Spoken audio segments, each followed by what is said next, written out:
Welcome to the Slop Farm. Enjoy the video. You start by preparing your Android so iPhone visuals and behaviors can run smoothly. First, back up your data and verify Android 11 or newer.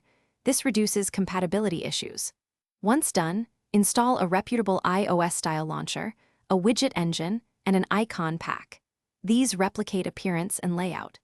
Make sure to enable developer options and allow unknown sources for side-loaded APKs because some iOS-mimic apps aren't on the Play Store. Now you're ready to move into customization and deeper system tweaks.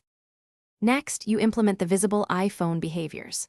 Install and set the iOS-style launcher as default.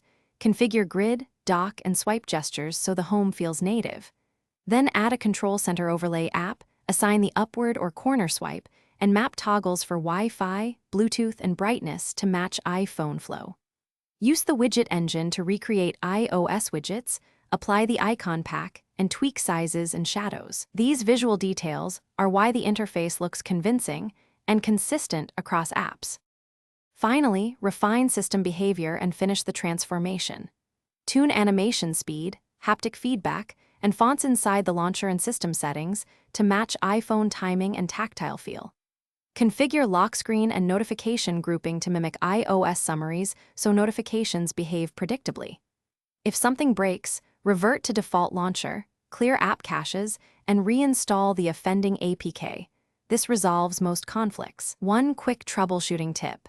If gestures fail after an update, regrant overlay and accessibility permissions, and reboot to restore expected input handling. Thanks for watching. Consider subscribing if we helped you today.